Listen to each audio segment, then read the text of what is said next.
वक्त हमारे साथ जुड़ चुके हैं, उनके साथ भी कुछ लोग हैं, वो भी बताएंगे कि स्थितियां वहां पर क्या हैं। चंदन, जरा पूछिए कि जो वादे और दावे तालिबान कर रहा है और नए तालिबान की बात कर रहा है, क्या वो दिख रहा है? क्या स्थितियां वहां पर बदली नजर आ रही हैं? लोगों में दहशत खत्म हुई है? देखिए, लोगों के मन की बात करें तो दहशत खत्म नहीं हुई। हमारे साथ कुछ लोग ज़रूर मौजूद थे, वो अभी कनाडा एम्बेसी के सामने जा रहे हैं प्रोटेस्ट करने के लिए। वो अपनी बात रखेंगे। उनका सीधा कहना है कि 3 से 4 दशक से लगातार हम देख रहे हैं कि अफगानिस्तान की क्या स्थिति बनी हुई है। मैं फ़िलहाल अगर बात करूँ तो लाजपत नगर में कस्तूरबा निकेतन एक जगह है जहाँ पर बड़ी संख्या में अफगान लोग रहते हैं। ये लोग प्रोटेस्ट करने जा रहे हैं कनाडा एम्बेसी में, और ये अपनी बात रखेंगे कि तालिबान जो कह रहा है उन पर इनको फेथ नहीं है। बाकी जो लोग शरणार्थी हैं अलग अलग देशों में, उनकी हिफाजत कैसे की जाए, उनकी सुरक्षा कैसे हो, उनके जीने की रोज़मर्रा की जो ज़िंदगी है उसको कैसे संभाला जाए, इस चीज़ को लेकर के इंटरनेशनल कम्युनिटी से वो मांग करने जाएंगे। फिलहाल अगर हम तालिबान की बात करें तो उनके दावों पर लोगों को यकीन बिल्कुल नहीं है। वो ये कह रहे हैं कि अभी हमें वेट करना होगा, इंतज़ार करना होगा, देखना होगा कि तालिबान जो कह रहे हैं वो सही है या गलत है, या समय आने के साथ फिर सारे कबीलों में आपसी लड़ाई शुरू होगी और अफगानिस्तान के हालात वही होंगे जो लोग समझ रहे हैं। ठीक है, आप रहिए जरा साथ। भले ही काबुल पर तालिबान का कब्जा हो गया हो, भले ही तालिबानी अब सरकार बनाने का दावा कर रहे हैं, लेकिन अफगानिस्तान की गनी सरकार में उपराष्ट्रपति रहे अब भी देश छोड़कर वो भागे नहीं हैं, बल्कि तालिबान से आमने सामने की लड़ाई की बात कर रहे हैं। वो खुद को अफगानिस्तान का कार्यवाहक राष्ट्रपति घोषित कर दिया है। उन्होंने तालिबान के खिलाफ आखिरी दम तक लड़ने की हुंकार भर दी है। उन्होंने ट्वीट करके लिखा कि वो मुल्क के भीतर ही हैं और कानूनी तौर पर वो ही पद के दावेदार हैं। उन्होंने कहा कि अफगानिस्तान का संविधान उन्हें इसकी घोषणा करने की शक्ति देता है। उन्होंने लिखा कि वो सभी नेताओं से संपर्क साध रहे हैं ताकि उनका समर्थन हासिल किया जा सके और सहमति बनाई जा सके। नीरज, यानी सालेह ने देखिए खुद को ये कह दिया कि वही होंगे दावेदार।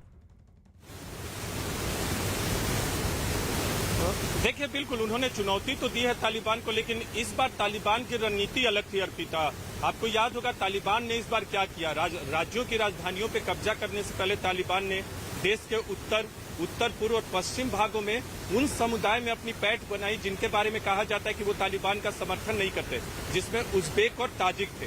तालिबान के बारे में परंपरागत तौर पे ये माना जाता है और ये सच्चाई भी है कि पश्तून समुदाय के जो लोग हैं वो तालिबान के समर्थक रहे। तो ऐसे में इस बार तालिबान ने उज़्बेक और ताजिक समुदाय में अपनी स्वीकार्यता बढ़ाने की कोशिश की, और उसके बाद पश्तून में तो वो लोग मजबूत हैं ही, तो राज्यों की राजधानी में फिर कब्जा करने की शुरुआत की। आपको याद होगा कि 6 अगस्त को पहली राजधानी थी एक राज्य की जिस पर कब्जा किया था, और उसके बाद 8-9 दिन के भीतर काबुल तक वो पहुंच गए।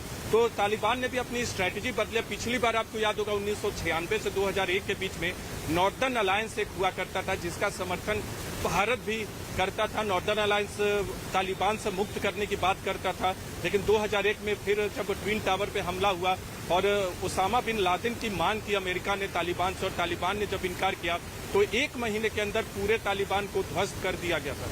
तो अब देखना होगा कि सालेह की जो चुनौती है वो कितनी कारगर साबित होगी आने वाले दिनों, महीनों और वर्षों में। ठीक, आप रहिए साथ। काबुल से भारतीय वायुसेना के विमान से भारतीय दूतावास के अधिकारियों सहित 150 लोगों की वतन वापसी हुई। वायुसेना की C-17 ग्लोब मास्टर विमान पहले जामनगर फिर गाजियाबाद के हिंडन एयरपोर्ट पर पहुंचा। इस दौरान कई लोग भावुक नजर आए। विमान में ITBP के करीब 100 जवान भी थे जो दूतावास की सुरक्षा में काबुल में तैनात किए गए थे। अब भी अफगानिस्तान में कुछ भारतीय फंसे हुए हैं जिनकी वापसी की कोशिश में भारत सरकार दिन रात जुटी थी।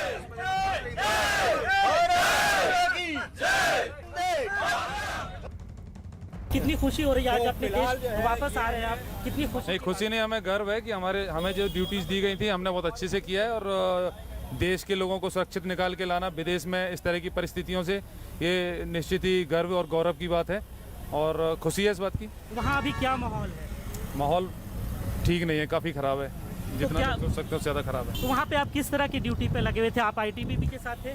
मैं ITBP का कमांडिंग ऑफिसर हूँ और यही हमारी ड्यूटी थी, लोगों को निकालना। तो एम्बेसी के सारे लोग सुरक्षित वापस आ गए? बिल्कुल 100%, किसी को खरोच भी नहीं आया, और एक बहुत बड़ा ऑपरेशन था जो embassy of India, government of India ने मिलकर बहुत अच्छे से निभाया, और ग्राउंड में ITBP ने इसको इम्प्लीमेंट किया, जिसमें कि 100% लोग सुरक्षित अपने देश वापस आए हैं। We are thankful to Embassy of India. We are thankful to Government of India. We are thankful to especially हम शुक्रगुजार है इंडियन एयर फोर्स के कि उन्होंने वक्त पे हमें इवैक्यूएट किया। बट वहाँ पे बहुत सारे इंडियंस हैं, तो हम रिक्वेस्ट कर रहे हैं गवर्नमेंट ऑफ इंडिया से, एयर फोर्स से, मिनिस्टर ऑफ एक्सटर्नल अफेयर्स से कि उनके लिए भी ये सुविधा करें, प्लेन उधर भेज दीजिए, और ताकि वो जितने भी इंडियंस हैं वहाँ पे वो वापस अपने घर हंसी खुशी आए और उनकी फैमिलीज़ भी रिलैक्स हो जाएं। हमारे साथ इस वक्त मौजूद है कनिका। कनिका काबुल से लौटी है। कनिका काबुल से लौटी है। कनिका की माँ है। काफ़ी देर तक ये एयरपोर्ट पे आप हिंडन एयरवेज पे थी, आपके आंखों में आंसू था। हालात कैसे हैं काबुल में इस वक्त? काबुल में अभी हालात ठीक हैं। City as I have already mentioned 100 times that the city has been formally taken over by Taliban. अभी वहाँ पे जगह जगह चेक पॉइंट्स हैं, security, they are just primarily focusing on maintaining peace and security in the city. बाकी governance का उनके पास कोई प्लान ऑफ एक्शन फिलहाल आई डोंट थिंक है, because there still talks going on in Doha. तो काबुल में things are pretty much back to I would not say normal, but मतलब वहाँ ऐसा कोई अलार्मिंग सिचुएशन फॉर नाउ नहीं है। मतलब जिस तरीके से हमने वहाँ पर फुटेजेस देखे थे, ट्रैफिक जैम के देखे थे, काबुल एयरपोर्ट पे गन शॉट्स के हम लोग विजुअल देखे थे, नारेबाजी जिस तरीके से तालिबानियों ने की थी काबुल के सड़क, उससे लेकर लोग दहशत में हैं। लोग डर रहे हैं बिकॉज तालिबान का obviously previous impression has not been very good. People are scared कि अभी वो बहुत ही खतरनाक लेवल पर वो एक बहुत स्ट्रिक्ट ऑर्डर में लेकर आएंगे, लॉ एंड ऑर्डर लेकर आएंगे, which is not acceptable to a lot of people, specially women, जो वो डर रहे हैं, घबरा रहे हैं। But at the same time I think जैसे वो एकदम आए तो it sort of created a panic situation in the country, in the city, क्योंकि काबुल कोई भी एक्सपेक्ट नहीं कर रहा था कि एकदम फॉल करेगा। I mean it literally happened overnight. Last night Kunar हम देख रहे हैं, Kunar is a very big province, sorry a very big district in Jalalabad province. Kunar fall करा, देन एकदम से Kunar is a province, then Jalalabad also fell. मतलब जलालाबाद बहुत बड़ा, इनका बहुत मेन प्रोविंस है, in fact that connects them to Pakistan. फिर वो गिरा, and then next morning, next thing you know, you wake up 11 बजे खबर आ रही है कि तालिब सिटी में घुस गए हैं, तो एकदम अफरा तफरी मच गई वहाँ पे।